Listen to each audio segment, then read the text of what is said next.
Praise the Lord. Good morning. Working from home a second day in a row, and I thank God for this opportunity. And excuse me, finally trying to get a cold at the end of the winter.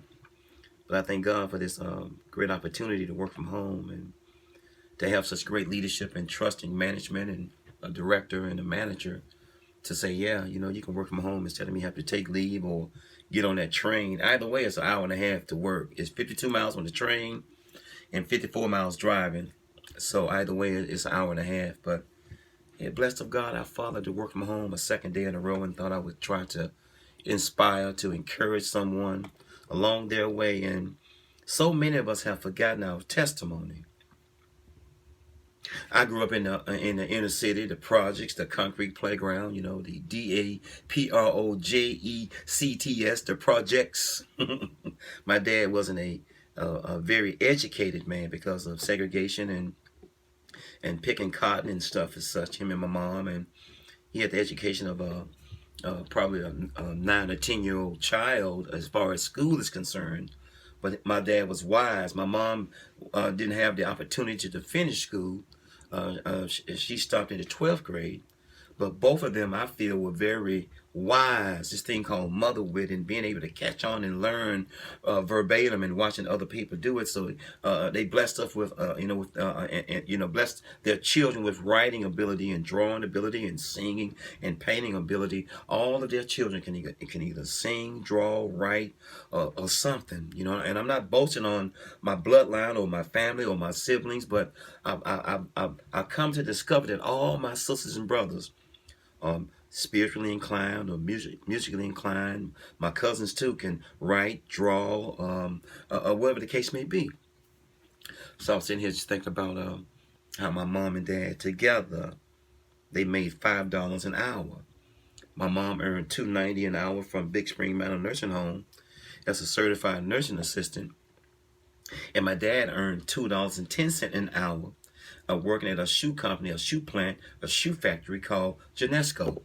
And so that hit me so hard how they made $5 an hour, worked 40, 50 hours a week with 7 children, 2 sets of twins.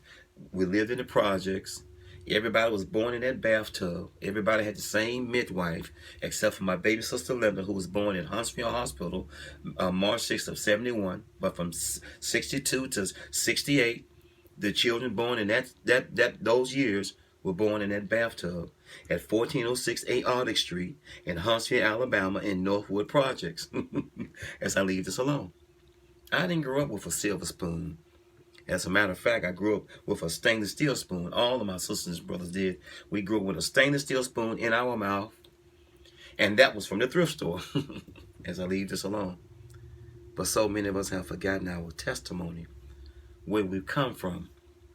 Oftentimes I want to call in and I don't feel like getting up. It sounds like I hear the cabinet doors open and closing or the casket open and closing. It'd be my own bones and joints. The C1 through C7 damage, the T1, 4, and 5, the PTSD, the migraines, the cluster headaches, the anxiety. And I thank God that through it all, I've learned to trust in Jesus. I've learned to trust in God. And I'm still here, kept by the power and love of our Father in heaven as I leave this alone. But so many of us have forgotten our testimony, whether it's the projects, the trailer park, addiction, alcohol, divorce, domestic violence, homelessness, faithlessness, hopelessness, lovelessness. I don't know what the case may be, but so many of us have become so cliche-ish. I love this one. Without no test, there will be no testimony. And I go, you know what? You got so many people are becoming cliche-ish and all these motivational speakers. But look at society. Look at the world. Look at your own life as I leave this alone. But so many people, so many of us, not insects or amphibians or reptiles, but so many human beings have forgotten their own testimony, where they come from, how hard mom and dad worked. I watched my mom, the hump in her back, get bigger and bigger. I watched my dad's limp get worse and worse. I watched my grandparents get smaller and smaller, not in stature, but in height and weight. I mean, bone loss and hair loss. And and you see the glitter of life in my whiskers now, you know. Some gray hair I've earned, some gray hair I've given, some gray hair has been given unto me as I leave this alone. But so many of us have forgotten our testimony, which has caused us to become like a drought. You know, it's not what you're driving, not where you live, not what you have on, not what you earn an hour, not where you work at, but it's me calling zone. It's your heart. It's the heart of the condition, and it's the condition of the heart. So many of us have forgotten our upbringing, we've forgotten our parents, our bloodline, our pedigree. We become so clannish, so divisive, so partisan, so racist or racial as I leave this alone. But we must not forget where we come from.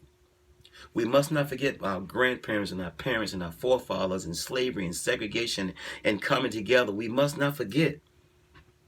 You know, the songwriter, it goes, this land is your land. But the next verse is, no, this land is my land. And we live in that. It's a tug of war. You know, this divisive politics and race and political racism and you know, and black and white and red and blue, and instead of red, white, and blue. I mean, everybody seems to be in their own clan or gang or faction and infighting and division, and we think we're gonna make it. So many of us have forgotten where we have come from. We've forgotten our mom and dad's testimony. We've forgotten how hard they worked. We've forgotten how much we've overcame. But we have not overcome. This land is your land. No, this land is my land. We must not forget our testimony. Where God our Father has brought us from. Look how far God has brought us. Look at what we have become. We cannot forget. Blow the dust off your testimony. Remember where God has brought you from. Our Father, the creator of the bumblebee and the father of the believer. God bless you, God keep you is my prayer. Let me get to work. Peace. One. Don't forget your testimony.